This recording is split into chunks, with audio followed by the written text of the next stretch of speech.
Olá pessoal, boa noite. Sejam bem-vindos a mais uma edição do Rural Notícias. A partir de agora, muitas informações, análises e perspectivas importantes para o seu dia a dia. Vamos então aos principais destaques da edição de hoje. Médicos dizem que segunda intervenção cirúrgica em Lula foi um sucesso e presidente deve ter alta na semana que vem. Levantamento da Conab mantém previsão de produção recorde de grãos na safra 24-25. Agricultores de Mato Grosso temem perdas na safra de soja por causa da baixa qualidade das sementes. Indicador do boi gordo acumula forte queda de 10% nos primeiros 10 dias de dezembro. Produção brasileira de frango deve ficar estável e a de suíno pode crescer, segundo a Associação Brasileira de Proteína Animal. E ainda, sítio em Mato Grosso cria o Festival da Jabuticaba e recebe visitantes para saborear a fruta e produtos derivados. Tem também TBT-RN, cotações, a previsão do tempo e muito mais. Hoje é quinta-feira, 12 de dezembro de 2024 e o Rural Notícias está no ar.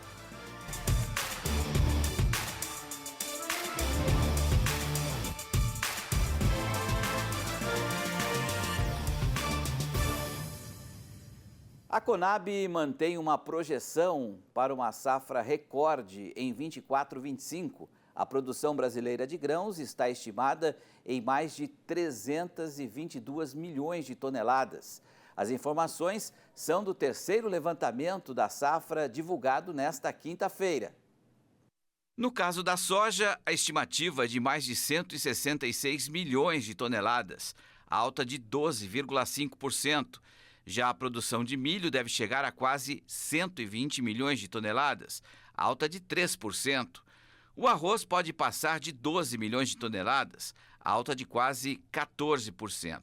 O feijão e o trigo também têm previsão de crescimento em produção. A safra recorde até então é a safra 2022-23 e confirmando-se aí esse valor para a safra atual de 322,4 milhões, representa um aumento de 0,5%.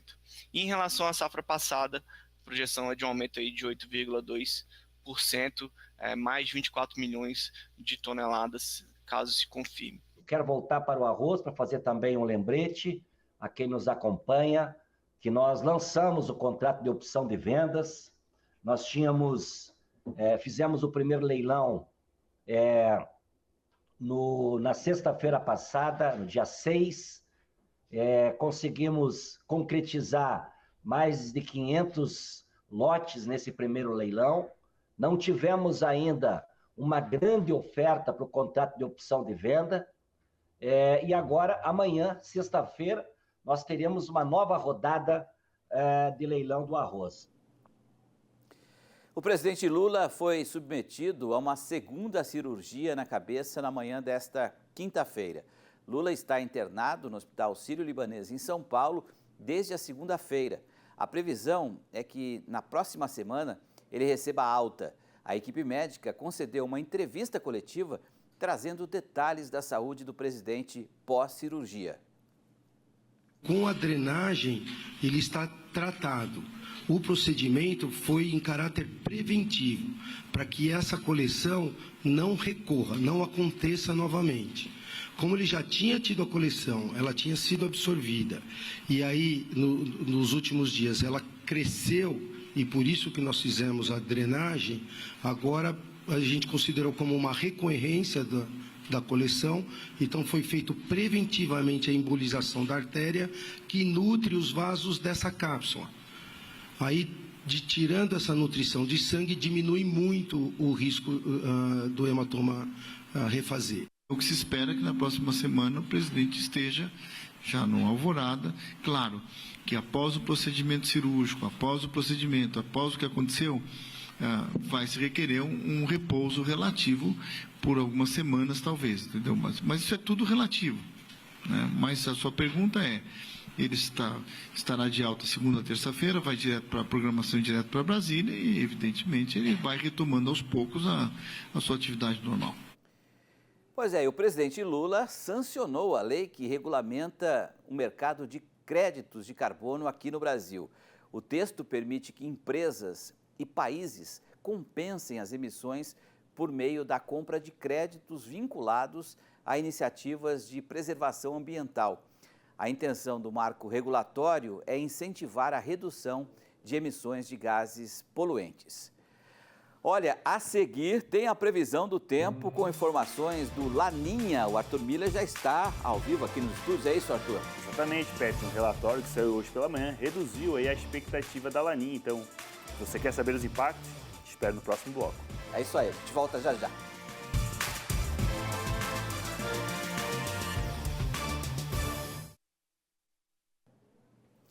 O indicador do boi gordo CPEA B3 acumulou forte queda de 10% nos primeiros 10 dias de dezembro, encerrando o período a R$ 316 por arroba.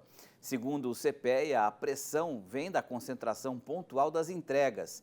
Em alguns casos, frigoríficos vinham ofertando preços considerados baixos pelos vendedores, o que dificultou a negociação de uma quantidade maior de animais.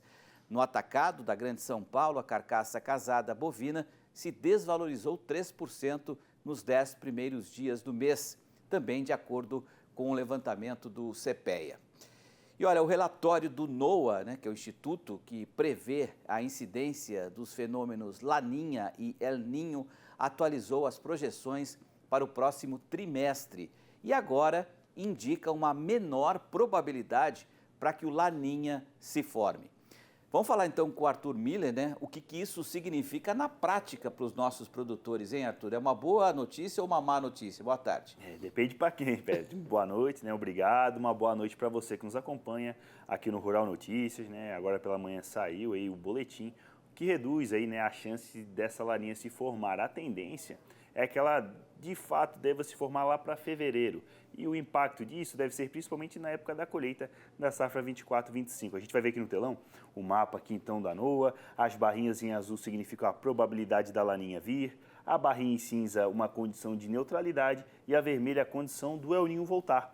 Então a gente vê que a maior barra é justamente para o verão, dezembro, janeiro e fevereiro, com 71% de chance. Ou seja, se a gente ainda tiver aí um resfriamento das águas do Oceano Pacífico Equatorial, a tendência é que a laninha se configure somente lá em fevereiro. O impacto vai ser uma chuva mais volumosa, tanto no sudeste quanto no centro-oeste, o que pode prejudicar a colheita da soja. E isso encurta a janela para o milho segunda safra. Mas quando a gente pensa na laninha, não vejo nos próximos meses uma condição, por causa desse fenômeno, de uma chuva em excesso no Mato Piba e uma questão de seca no sul, principalmente o produtor gaúcho, que sofreu aí com o fenômeno durante 3 anos. E o motivo disso, a gente vai ver na próxima tela, A gente ainda está com as águas aquecidas em todo o globo. Então, aqui é a região que a gente analisa o fenômeno. Então, tá azul, são águas aí mais resfriadas que precisam se manter ainda 3 meses de forma mais intensa. Porém, o Atlântico, o restante do Pacífico e também do Índico, a temperatura do oceano está aquecido, ou seja, está vermelho, significa que está sobrando calor e isso tem modificado o clima em todo o globo. Felizmente, a condição é de uma safra otimista aqui no país, mas a gente ainda pode ter problemas devido a todo esse aquecimento. No geral, o único problema que eu vejo para a safra 24 e 25 no país é um excesso de chuva na época da colheita, porém, durante o desenvolvimento, a expectativa é de uma safra boa. Você consegue atualizar a situação de momento do ciclone, que vai se formar ou está se formando, que deve trazer chuvas para o final de semana, Arthur? Consigo sim, Petro. Vai acontecer uma coisa muito curiosa no sul, que se chama aí o efeito Fujiwara, que é um efeito aí que um meteorologista japonês lá em 1921 descobriu, que ele acontece lá no trópico, com furacões. O que acontece? 2 sistemas de baixa pressão, pode ser 2 furacões ou 2 ciclones extratropicais, eles se colidem, que é o que vai acontecer no sul. A gente vai ter 2 ciclones. E o que acontece? Quando tem a formação dos 2 sistemas e eles se unem, pode ser uma destruição, Os 2 fenômenos somem, ou construtiva, formam um fenômeno maior. E no sul vai acontecer um fenômeno maior, mas não é para se preocupar, porque a gente vai ver aqui nas imagens de satélite, eu quero exemplificar a situação. Aquele ciclone que vai se formar amanhã, ali na altura do Uruguai, ele vai trazer tempo severo para o sul do Rio Grande do Sul. Porém, o outro vai se formar aqui na altura do Paraná, Santa Catarina, na região sudeste. Ele vai engolir o sistema que está no sul, ou seja, o produtor catarinense e paranaense pode ficar tranquilo que, devido a essa situação, não vai ter chuva volumosa no sul. Pelo contrário, vai avançar uma linha de estabilidade rapidamente sobre a região, risco de granizo e tempo severo e muita chuva para o centro-oeste e sudeste no final de semana. Então, alerta no Rio Grande do Sul nessa sexta-feira, né, queda de granizo, rajadas de vento intensas, e isso também vale para o sábado, para os 3 estados. A chuva fica na casa de 50 milímetros em 5 dias, com exceção lá em Pelotas, extremo sudeste do Rio Grande do Sul, que o acumulado passa de 100 milímetros. No geral, a tendência é desses temporais ganharem força no centro-oeste e no sudeste. Então, é alerta de tempo severo nos próximos dias, principalmente no final de semana, tá? Porque quando a gente olha o nosso mapa aqui, ó, alerta vermelho, principalmente em Mato Grosso do Sul, onde as rajadas de vento nesse final de semana podem passar de 100 km por hora e também ter a queda de granizo. Então, muita atenção. E essa condição vale para o interior de São Paulo e também no Triângulo Mineiro. Máximas que ficam na casa de 30 graus e a chuva é uma chuva boa. 50, 70 milímetros aí distribuídos, a chuva vai avançando para o norte. Chuva no Matopiba também, lembrando que essas chuvas aqui, as manchas em verde, simbolizam aí 80 milímetros em 5 dias, devem começar a surgir também no Matopiba na semana do Natal. Ou seja, tem esse ciclone, é uma situação perigosa, traz o risco de vendaval e também queda de granizo, mas no geral não tem chuva volumosa, porque na última semana a gente teve aí 300 milímetros de chuva no Paraná, 200 em Santa Catarina, e se de fato não tivesse esse efeito Fujiwara, a gente ia noticiar mais tragédias aí, né? Porque ia chover mais de 200 milímetros em Santa Catarina e no Paraná. Por sorte, vai ter esse efeito, o perigo é para tempo severo e a chuva ajuda os produtores de norte a sul do país, Petri. Perfeito. Daqui a pouco você volta então com a nossa interatividade atendendo um produtor, tá bom? Tá bom então, até daqui a pouco. Valeu. Olha, o governo de São Paulo lançou hoje 2 programas de crédito que juntos somam 250 milhões de reais para o agronegócio do estado de uma maneira geral. A intenção é aumentar a produtividade das lavouras e estimular o uso sustentável de recursos naturais. Dentre as ações que devem ser feitas, se destaca o Irriga Mais SP, que deve financiar sistemas de irrigação para pequenos e médios produtores paulistas. Também foi anunciada a criação de um centro de pesquisa para a citricultura, com 90 milhões de reais em investimento para combater o greening.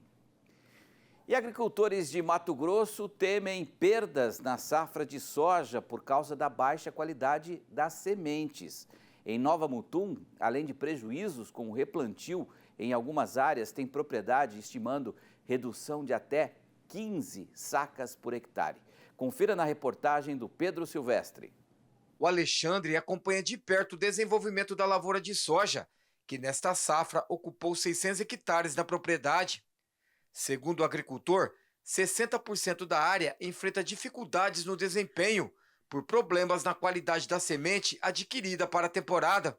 O certo não é nem ter plantado, mas como não tinha saído os laudos ainda, estando normal ficar com 13, 14, ficou com 7,5, 8, metade. O cenário, inclusive, já causa estimativas de perdas na produtividade final da lavoura. Eu tô chutando uns 15 sacos de diferença, vai dar.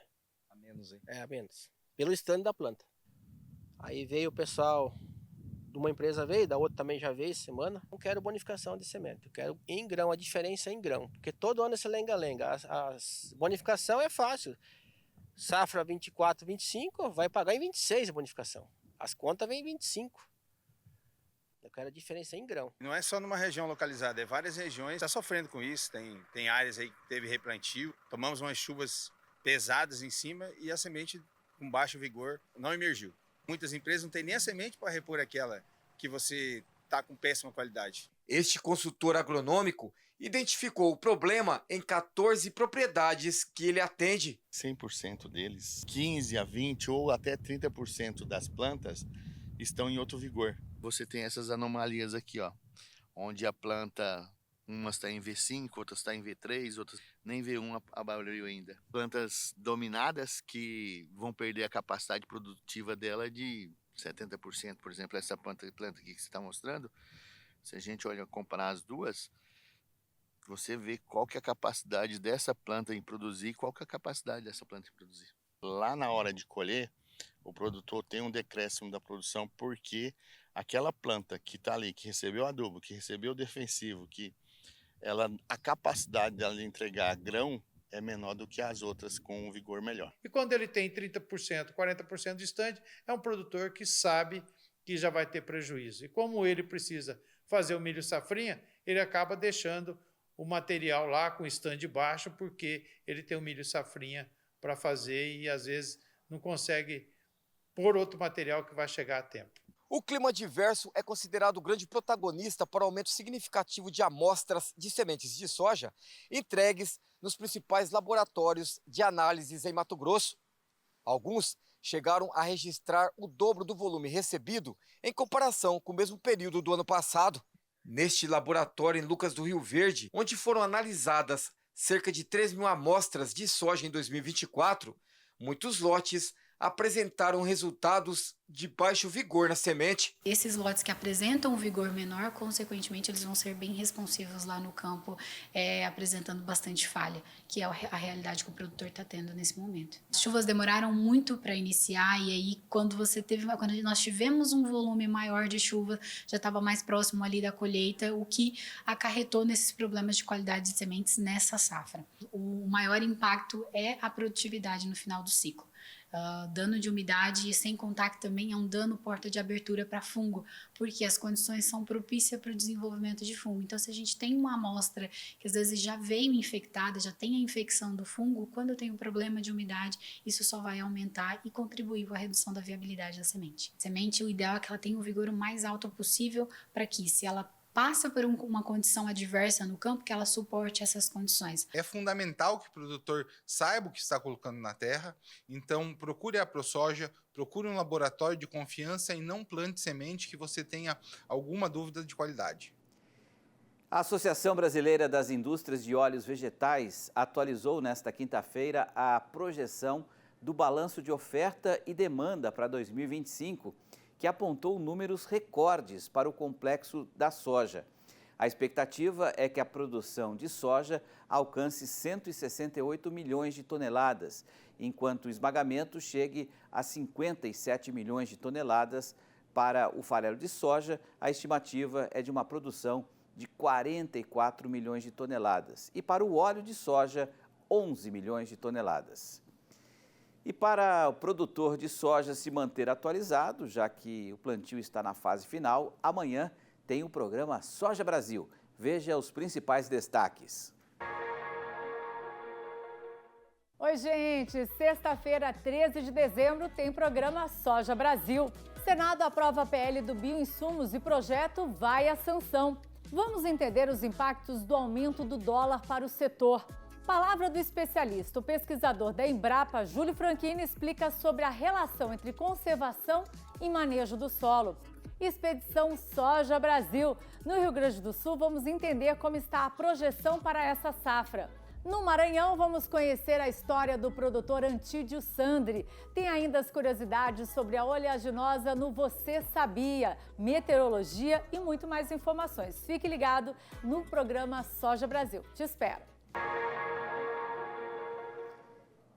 E no próximo bloco você vai ver sítio em Mato Grosso cria o Festival da Jabuticaba e recebe visitantes para saborear a fruta e também derivados.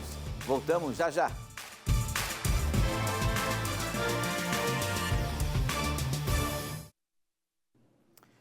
Um sítio em Mato Grosso chamado Colina Verde, há 37 anos, tem como principal atividade a produção de jabuticabas. E nos últimos anos, o proprietário criou um festival no qual os próprios visitantes colhem a fruta.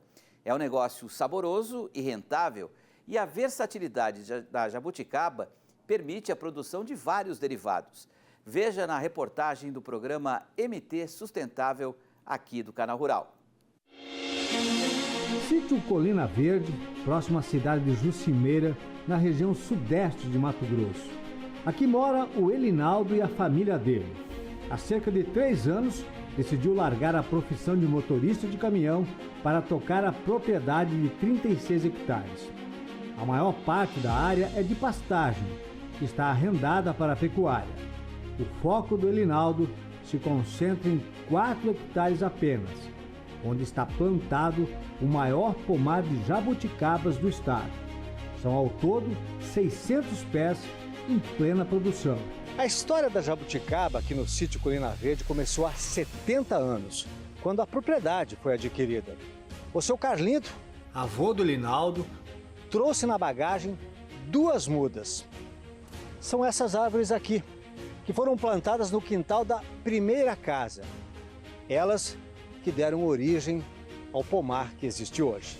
Meu avô, quando veio de São Paulo, trouxe para cá porque acho que ele com certeza sabia que não ia ter a jabuticaba aqui, né? Ele gostava muito dela. Aí trouxe aquelas 2 mudinhas, né?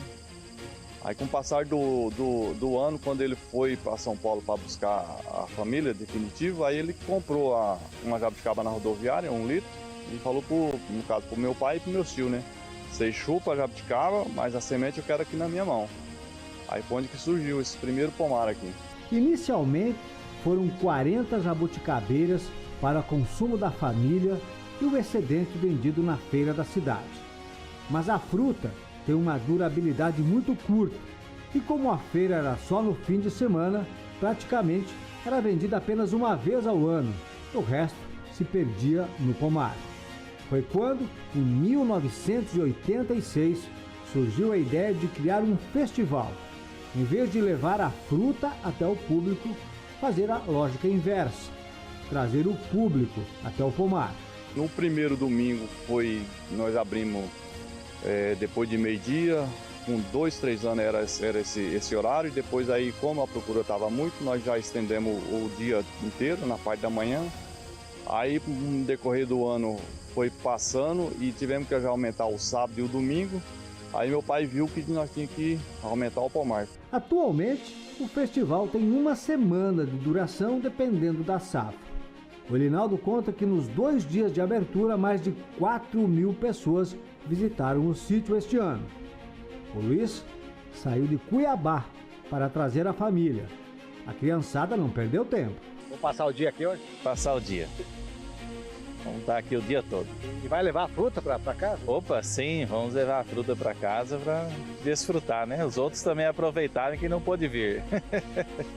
Hoje, o jabuticabal é a principal renda do sítio.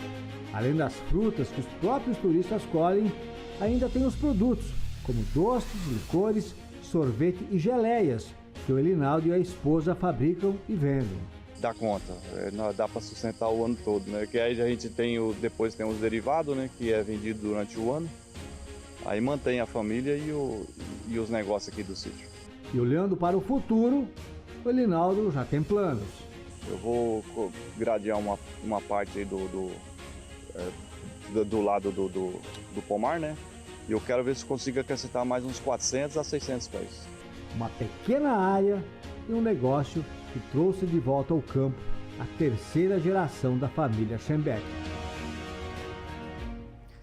Bacana um exemplo, né? Tu tem o pesque pague e tem o pegue e pague, né? Eu vi o pessoal com o baldinho, né? E bacana que agrega valor, você viu, geleia, sorvete, isso é bacana exemplo, né? Você gosta de jabuticaba? Muito bom, lá no sítio do meu avô tem. No meu sítio também tem, na minha chacrinha lá. E quando dá jabuticaba, tem muita jabuticaba. Mas vamos atender o nosso telespectador? Vamos ver de onde veio o nosso vídeo de hoje. Bom dia, amigos do Canal Rural, Cecília, Petri, Daúde, os outros amigos, sou fã do Canal Rural. Estou aqui na minha lavoura aqui, Genipapo de Minas Gerais. Eu queria saber a previsão do tempo. Previsão para dezembro e janeiro, as lavouras estão assim, tá uma maravilha, mas está faltando chuva. A chuva está bem irregular. Eu queria saber, Valmir, aqui de Genipapo de Minas. Obrigado pela audiência direto de Minas. E aí, tem chuva lá em Minas, né? Vai subir chuva aí para o norte de Minas, né? O produtor está preocupado, mas fica tranquilo que tem chuva subindo. A gente falou no começo do programa, né? A questão do ciclone, ele vai gerar uma frente fria e vai chegar chuva já no norte de Minas esse final de semana. Então, chuvas aí que devem somar 30 milímetros até o começo da semana. Depois vai ter uma janela de tempo mais firme. Eu quero chamar a atenção que, principalmente na semana do Natal, está se configurando uma situação que é de zona de convergência do Atlântico Sul. As ACAS, que é aquele corredor de umidade que atravessa o país, leva a chuva para o centro-oeste, leva chuva para a região sudeste. Então vai ter chuva volumosa aí, que deve passar aí de 100 milímetros na semana do Natal, uma chuva que vai ser muito boa para o produtor, e a tendência é que ela continue no mês de janeiro, porque tanto janeiro quanto fevereiro, a tendência é de uma chuva acima da média, não só no norte de Minas, mas também no praticamente toda a região sudeste. Então, tem aí 130, 140 milímetros lá para o mês pegando, né, a última quinzena de janeiro e também fevereiro. E a tendência é que essa chuva persiste. Então, no geral, não vai faltar umidade para o produtor no norte de Minas. Porém, eu já quero aproveitar que estou falando de Minas Gerais e fazer um alerta, porque apesar da chuva ser boa para o norte de Minas, no centro-sul do estado, a situação deve ser mais chuvosa, ou seja, pode acabar prejudicando os trabalhos em campo na semana do Natal, porque justamente nessa semana, ali contemplando entre o dia 20 e o dia 26, os acumulados podem passar de 200 milímetros. Não é situação de enchente, mas é aquela situação, né? Muita água empoçada, principalmente áreas de encostas, vão ficar sob risco de alagamentos e também deslizamentos de terra, porque praticamente, Petri, a chuva chega em Minas agora esse final de semana e deve continuar até o Natal sem parar. Valeu, Arthur. Obrigado, uma boa noite e até amanhã. Obrigado, Petri. Uma boa noite para você que nos acompanha. A avicultura e a suinocultura do Brasil encerrarão o ano com novos recordes e projetam crescimento para 2025. As previsões otimistas foram apresentadas hoje pela Associação Brasileira de Proteína Animal. A estimativa para a produção brasileira de carne de frango é de até 15 milhões de toneladas, avanço de 1,1% na comparação com o ano passado. Do volume previsto, 9,7 milhões de toneladas foram destinadas ao mercado interno. Já os embarques internacionais devem somar 5,3 milhões neste ano. Com isso, as exportações devem crescer 3,1%. Para 2025, a expectativa é que o segmento produza até 15,3 milhões de toneladas da proteína, com aumento de 1,9% do volume exportado. Já a produção de carne suína neste ano deverá totalizar 5,35 milhões de toneladas, acréscimo de 3,8% frente a 2023. De acordo com a BPA, o consumo interno será próximo de 4 milhões de toneladas, volume 1,9% superior ao registrado no ano passado. Em relação aos envios internacionais, o setor de suínos deve fechar o ano embarcando 1,35 milhão de toneladas. É um crescimento de 9,8%. Para o próximo ano, a produção deve crescer até 2% e as exportações mais de 7%.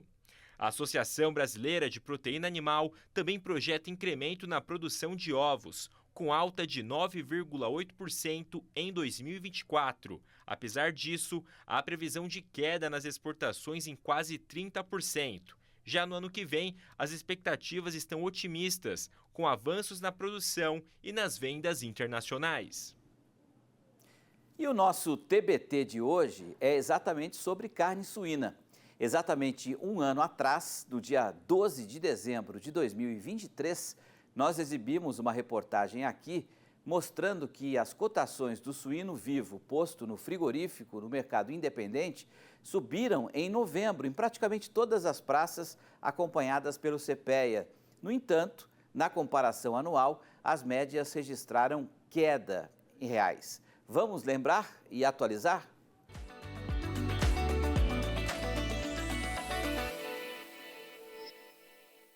Na Grande Belo Horizonte, o valor apurado no último mês foi de R$ 6,77 por quilo, alta de 2,6% em relação a outubro e 3,5% menor comparado a novembro de 22.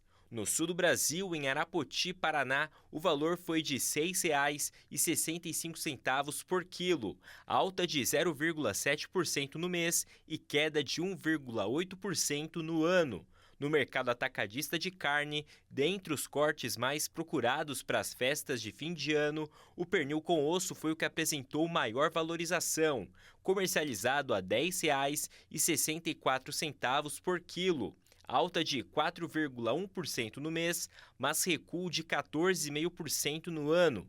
Em relação às exportações, foram embarcadas em novembro 104,7 mil toneladas, aumento de 13,8% frente a outubro e 14% a mais em relação a novembro de 22. A receita no último mês foi de 224 milhões, 12,5% a mais em comparação a outubro e 1,9% menor em relação a um ano.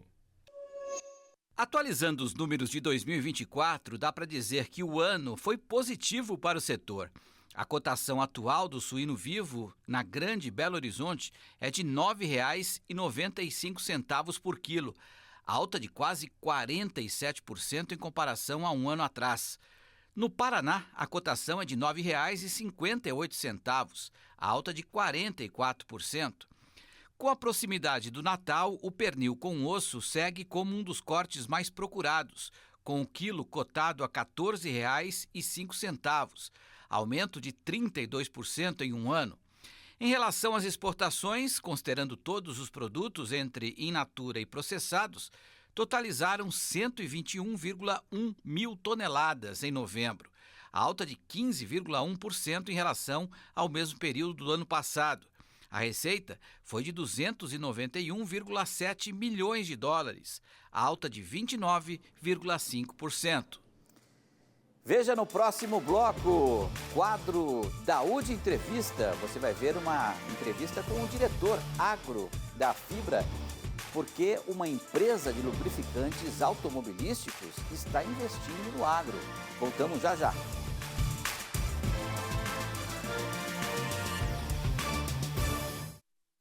A transição energética que o mundo está buscando passa pelo agronegócio. E por isso, aumentar os investimentos em infraestrutura, percebendo as necessidades do setor, é uma das metas da maior distribuidoras de combustíveis do país, a Vibra Energia. Veja no Daúde Entrevista de hoje.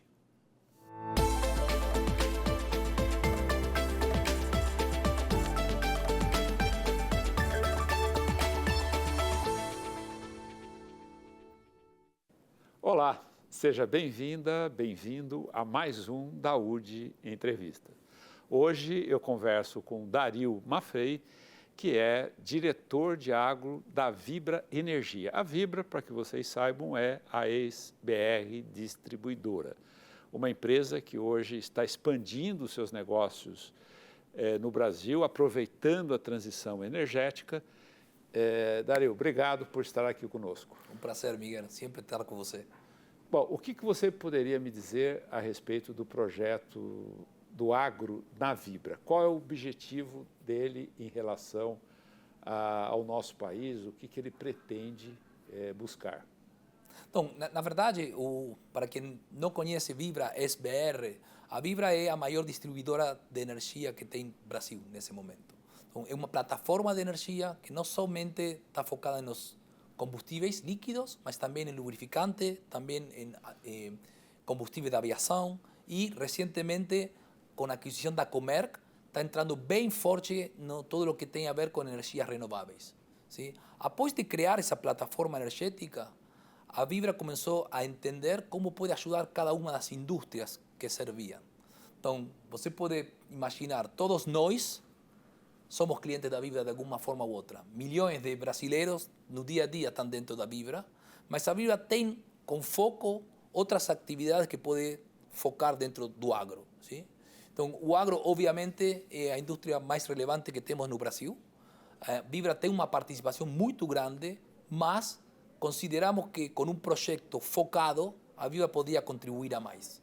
Esse projeto começou quase um ano e meio atrás. Eu nem estava dentro da Vibra, eu ingressei na Vibra no junho desse ano, mas já começou a Vibra com investimentos acima de 500 milhões em infraestrutura. Então, entender onde os focos do agro estavam, onde ficavam as maiores necessidades do agro e começar a investir em infraestrutura. ¿Para quê? Infraestrutura para que o produtor possa acceder a nossos produtos de uma melhor maneira e ser muito mais eficientes nesse serviço. Após de investimento em infraestrutura, nós montamos, aí sim comigo, a diretoria agro, e a diretoria agro o que está focando é em desenvolver novos canais. Então, poder acceder a produtores de uma forma diferente e também focando em produtos diferentes. Então, você vai perceber, ou já tem percebido, de que nosso portfólio tem crescido e vai continuar crescendo. De fato, eu vou dar uma primícia para vocês. Semana que vem, eu vou estar no Mato Grosso do Sul. A gente vai lançar um novo produto para os produtores do Mato Grosso do Sul. Mas a gente lançou um mês atrás Agritop, a gente lançou Unitractor. São todos produtos que estão especificamente desenhados para o agro. Então, o primeiro passo foi infraestrutura. Segundo passo, aumentar nosso portfólio e, em paralelo, acceder com diferentes canais e montar um time. Então, a diretoria agro é uma diretoria montada por pessoas que misturam experiência da energia com experiência da agricultura e assim podemos providenciar soluções bem mais específicas das necessidades do setor. Perfeito. Dário, o Brasil tem um grande projeto de transição energética, né? A energia renovável, ela vem puxando esse setor. A gente sabe que, num passado recente, acreditava-se que o petróleo deixaria de existir, deixaria de ser utilizado, teria aí mais 40, 50 anos, e hoje a gente percebe que isso não é verdadeiro. Hoje, a Vibra, ela tem o interesse de usar, né, a energia renovável dentro do seu portfólio e desenvolver projetos para isso. Você, como um executivo que já esteve em vários países, várias empresas grandes, né?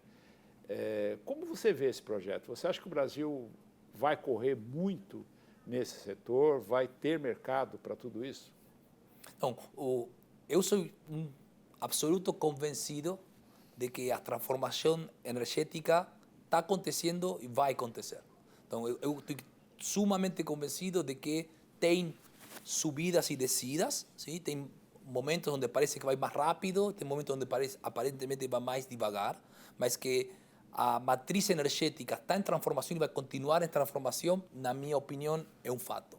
E a Vibra está bem preparada para jogar esse jogo. ¿Sí? Então, quando eu falo para você da plataforma energética, ¿sí? Nessa plataforma tem todo tipo de energias, ¿sí? Não só combustíveis fósseis, mas também tudo o que tem a ver com biodiesel, o que tem a ver com etanol, sustainable aviation fuel, então, e a todo o que tem a ver com energia elétrica, que pode ser solar, que pode ser hídrica, então, eólica.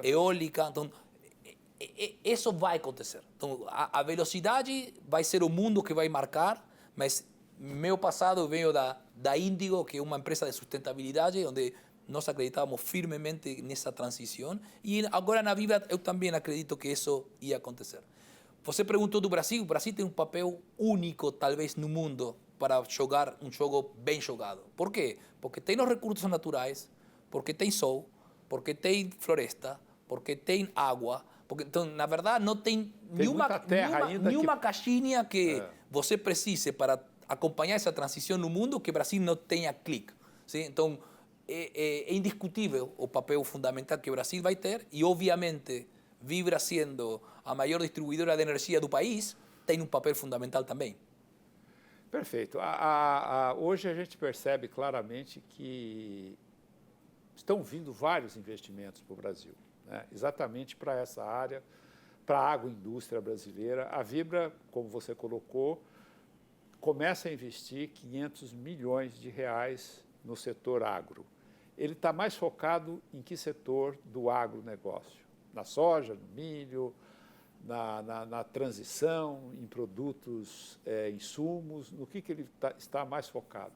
A gente tem uma visão muito transversal da agricultura. Então, para você entender um pouco, como eu falei, a Vibra tem 8.200 postos de gasolina dentro do Brasil. A gente está em todo lado do Brasil. Então, a gente está forte e com parceiros fortes em regiões de cana-de-açúcar, mas também no Nordeste com algodão, soja e milho. E também, então, realmente a capilaridade que a Vibra tem com os parceiros da Vibra é muito, muito profunda. Então, por isso é que a gente tem que enxergar o agro de uma forma holística e transversal. Obviamente, tem algumas iniciativas bem mais específicas de alguns sectores que do outro. ¿Sí? Então, por exemplo, nosso diesel Agritop tem muito mais foco em tudo o que é usinas e produtores de milho, soja e algodão. Agora, isso quer dizer que o Agritop não vai funcionar para o produtor de laranjas? Não vai funcionar, mas a gente acredita que as maquinarias grandes, os tratores grandes, as colheitadeiras grandes são as que mais vão se beneficiar no começo com esse tipo de produtos, que claramente trazem benefício na manutenção, mas principalmente no consumo. Então, são produtos que têm identificado até 5% de eficiência no consumo, e isso é muita coisa para uma fazenda. Perfeito. Pela tua experiência, como você vê a questão regulatória, jurídica no Brasil? Ela está avançando, ainda deixa a desejar para que esses projetos possam avançar? Eu vejo o Brasil uma evolução permanente para bem. Obviamente tem um monte de coisas para melhorar e eu acho que esse é o caminho que o Brasil tem que atender. Olhando holisticamente, tem muito para entender de cada uma das indústrias e ver como poder destravar e ajudar a que isso vá para bom porto. Mas para quem vem de Argentina, por exemplo, que tem coisas bem mais travadas, eu vejo especificamente no agro que Brasil tenta ajudar ao agricultor, tenta entender as problemáticas e facilitar. Obviamente tem trabalho para ser feito, nunca tem que soltar mão disso, mas eu realmente sinto confortável com esse assunto.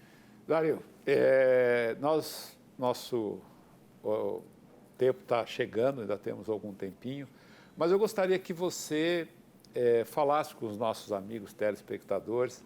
O Canal Rural hoje tem uma audiência muito grande no campo, nas empresas do agronegócio. O que você gostaria de falar para eles em relação ao projeto, à tua empresa? Fica à vontade.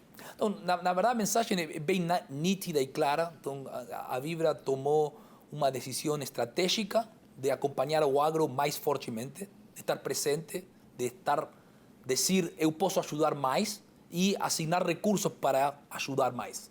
Então, conte com Vibra para entender o que a gente está propondo, para questionar o que a gente está propondo e para nos acompanhar também nessa transformação da energia do Brasil, sim?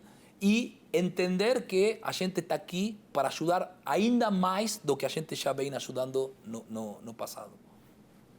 Perfeito. Dario, para finalizar agora, eu gostaria de te agradecer pela oportunidade que você nos deu de falar sobre essa companhia, que é uma grande companhia, que tem propósitos únicos, né, de levar essa transformação, utilizar toda essa capilaridade que tem para ajudar a agropecuária brasileira. Eu agradeço muito a tua presença aqui conosco e obrigado. Tem sido um prazer. Obrigado a você, Miguel, a todo o time que deu suporte para nós. Assim como eu falei, para mim, essa jornada, eu acredito em tudo o que a Vibra tem para dar no agro. Eu acredito no agro brasileiro, estou aqui faz 10 anos, e é um prazer eu falar que sou um argentino que trabalha no agro do Brasil e dá todo o esforço pelo agro brasileiro. Nós e o argentino somos irmãos, né? Apesar de termos diferença no futebol, mas nos negócios... Eu acho que a gente não tem que ingressar nesse assunto, não. Vamos deixar aí. Bom, obrigado, Dario. Um prazer. Bom, eu conversei com o Dario Maffei, que é diretor de agro da Vibra Energia, né? Vocês viram que o agronegócio brasileiro ele está despertando investimentos mundo afora. O Brasil, vocês não tenham dúvida, a agropecuária brasileira ela vai, sem dúvida nenhuma, puxar o crescimento desse país com esses investimentos, com esses propósitos. As empresas elas estão vendo oportunidade. O Brasil tem uma extensão continental. O Brasil tem muita energia solar que transforma em biomassa em alimentos, energia, que é o caso aqui da Vibra. Então, portanto, gente, não vamos desanimar. Vamos em frente, que o Brasil ele vai sim caminhar exatamente com essas empresas, com esses executivos que têm uma visão perfeita hoje do nosso futuro. Até mais, até o próximo programa. E o Rural Notícias termina aqui. Obrigado pela audiência. Tenha uma excelente noite E a gente se vê amanhã, pontualmente, às 18h45. Tchau, pessoal!